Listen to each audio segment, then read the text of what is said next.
In this lecture, we're going to introduce the audit of long-term assets.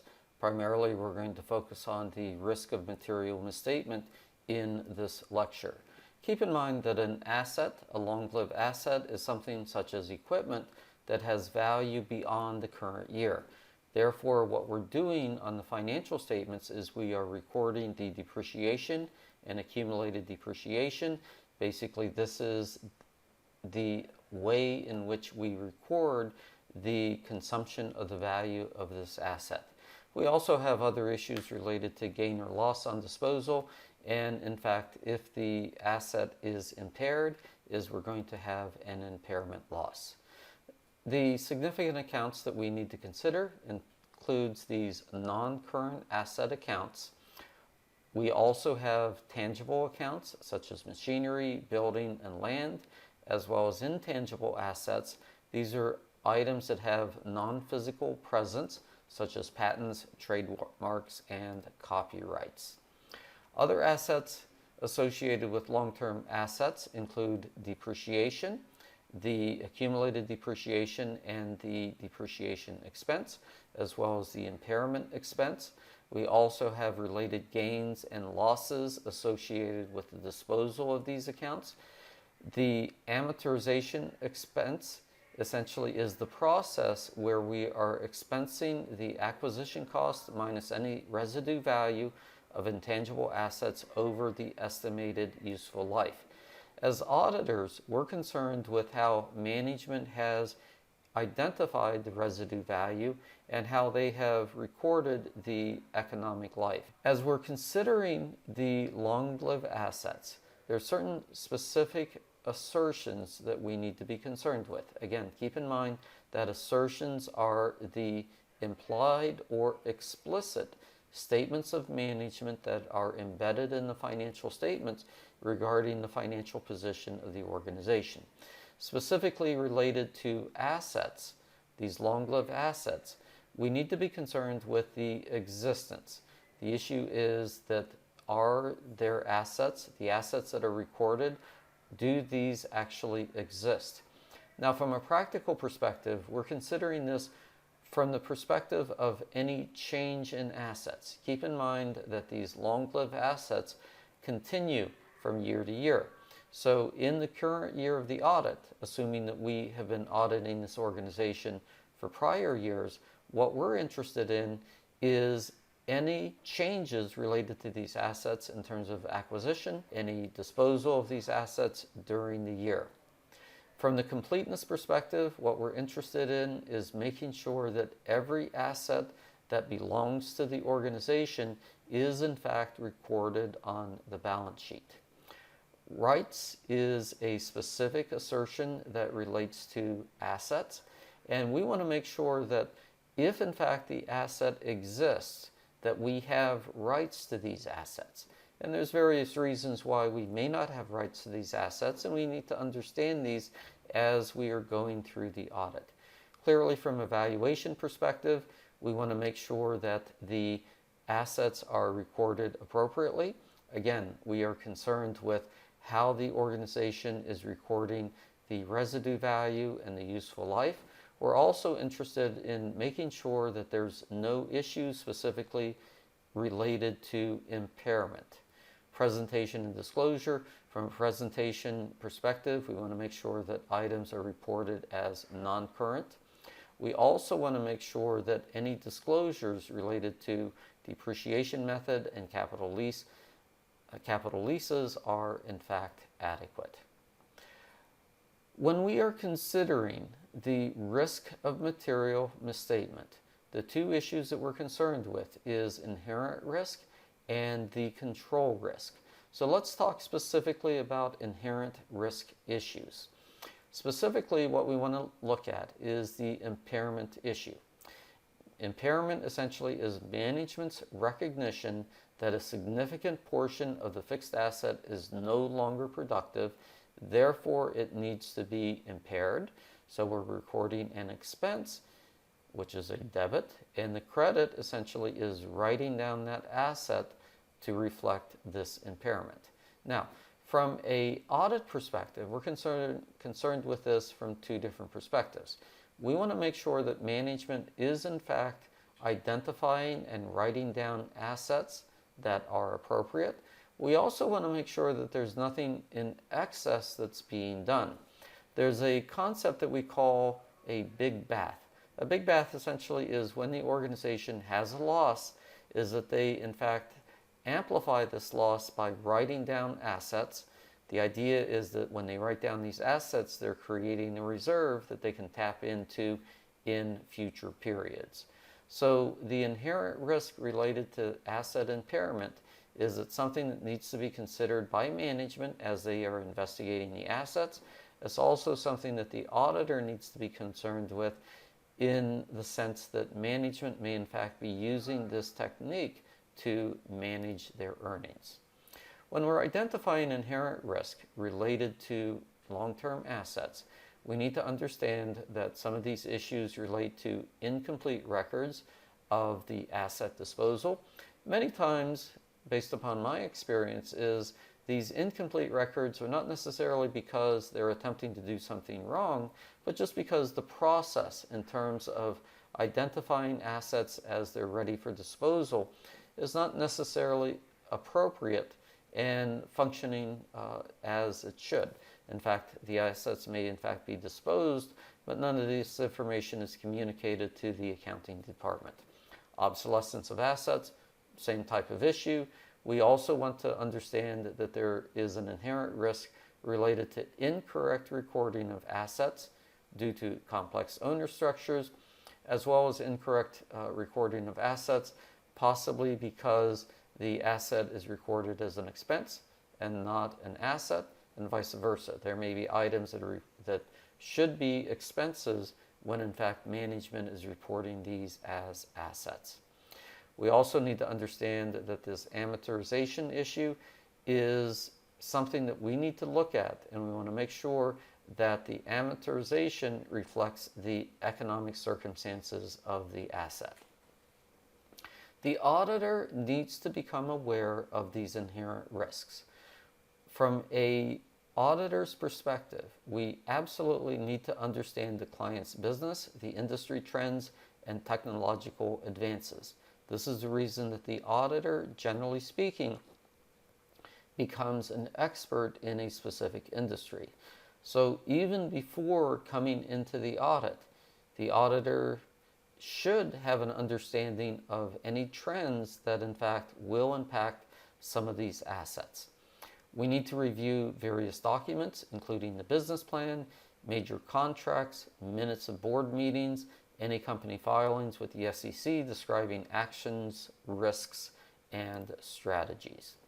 Now, when we're talking about assets, we also need to understand that assets could include natural resources as well as intangible assets.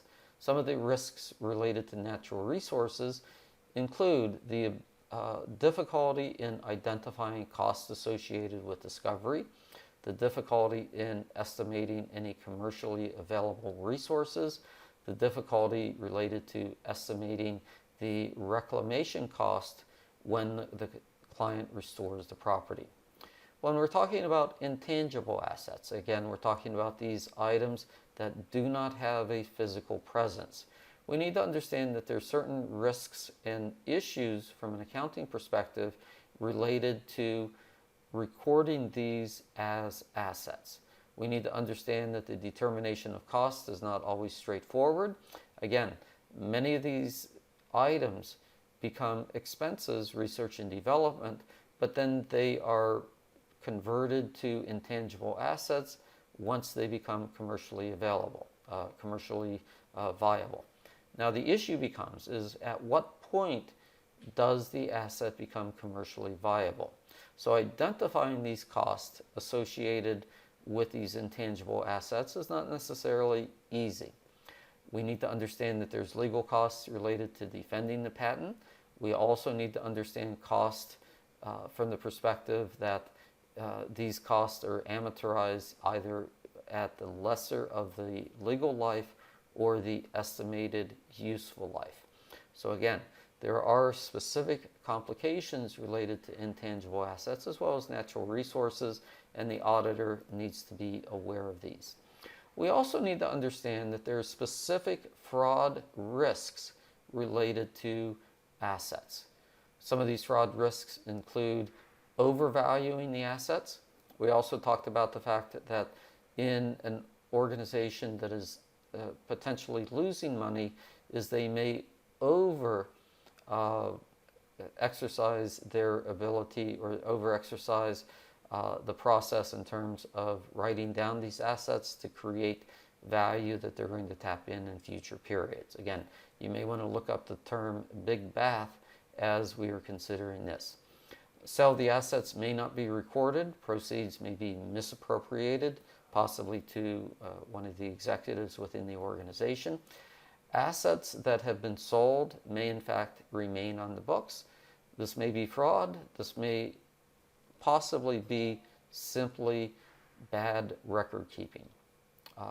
Based upon my experience, most of this is bad record keeping as opposed to fraud. The inappropriate residue values and the useful life of the assets is the two ways that management may in fact manipulate the depreciation expense. Amortization of intangible assets may be miscalculated. Again, as we talked about in the prior slide, not easy to come up with the actual value and determining legal life versus the useful life of the asset. Impairment losses may not be recognized or may be over-recognized, and fair value estimates may be unreasonable. Typical controls affecting multiple assertions related to long-lived assets. Again, we are at this point considering the risk of material misstatement. So from the risk of material misstatement, we are considering the inherent risk. We're now considering the control risk. One of the very interesting things related to assets is how these are managed from the perspective of the budget. The budget is in fact a very, very powerful tool in terms of managing assets within the organization. From an auditor's perspective, we need to understand how the budget process works and how the budget process from a follow-up perspective related to variance analysis is flowing through the organization. We need to understand written policies related to acquisition and disposal. We also really need to understand how the organization actually does this from an operational perspective. Again, one of the issues that I've identified many times in the audits that I've done is the fact that there may in fact be a disconnect in terms of the accounting individuals that are managing the fixed assets and the people that are actually managing these assets on a day-to-day basis. They may not necessarily be doing this because they intend to deceive, but they in fact may forget to contact the accounting department when any changes occur. We need to understand the physical access to assets.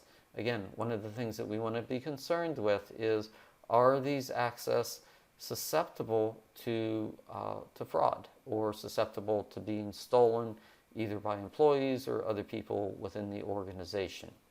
We need to have a periodic comparison of physical assets to the subsidiary ledger, as well as a periodic reconciliation of the subsidiary ledger to the general ledger.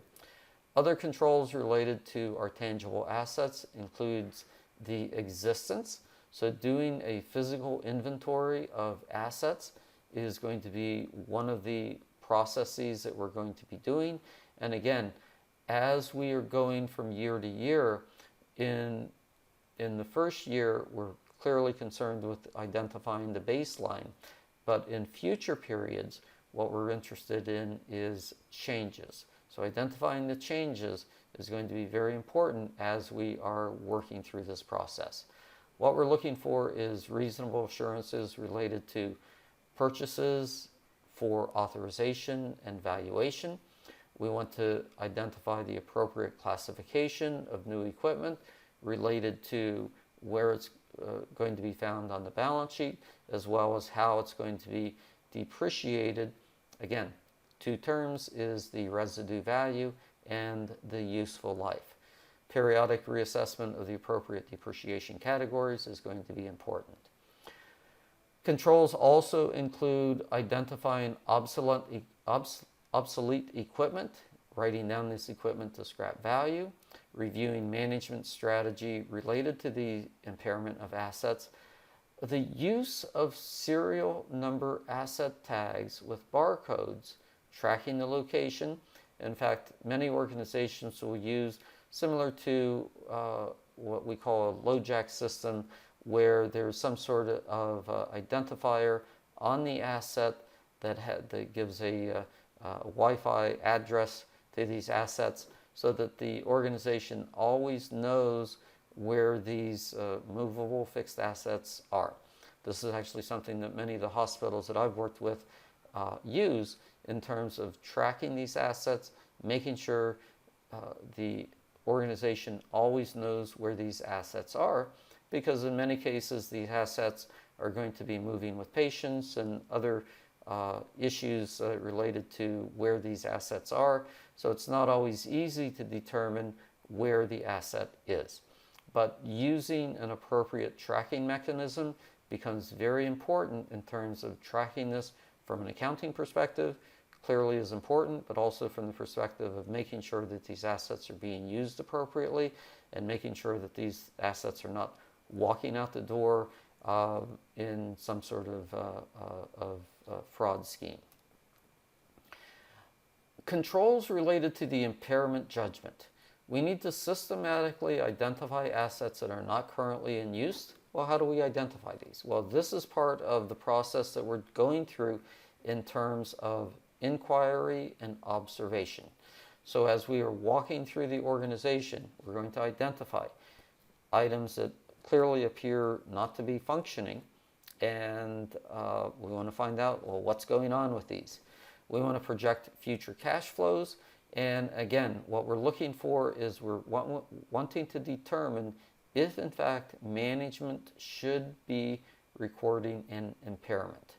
We want to systematically develop current market values of similar assets prepared by the client, and again, if the auditor has a very strong understanding of the industry, he or she is clearly going to be able to identify these items that in fact may create problems related to the impairment. Okay, so when we talk about controls, we also need to consider controls related to natural resources as well as intangible assets. From a natural resource perspective, we need to develop procedures and internal controls related to identifying cost. We need to use the experts, such as geologists, appropriately in terms of determining reserves and other issues. Reassess the amount of reserves as more information becomes available. Again, when we talk about reserves and depletion, this is a moving target, and as we go through from year to year, information may in fact become better, and it doesn't necessarily relate to what's taken place in the past. So we really need to have appropriate experts. We need to be able to rely on these experts to give objective information. Related to intangible assets, we want to provide reasonable assurance of decisions related to when to capitalize and when to expense is done appropriately. We want to develop amortization schedules to reflect the remaining useful life as well as the legal life of these assets. Generally speaking, the useful life is going to be less than the legal life, but in any event, what we're interested in is making sure that we understand what management is doing. Ultimately, we want to identify and account for all the intangible assets as well as potential impairments specifically related to these assets. Now, the intangible assets also creates difficulties or additional complexities when, in fact, these are assets that we have purchased based upon an acquisition of another organization.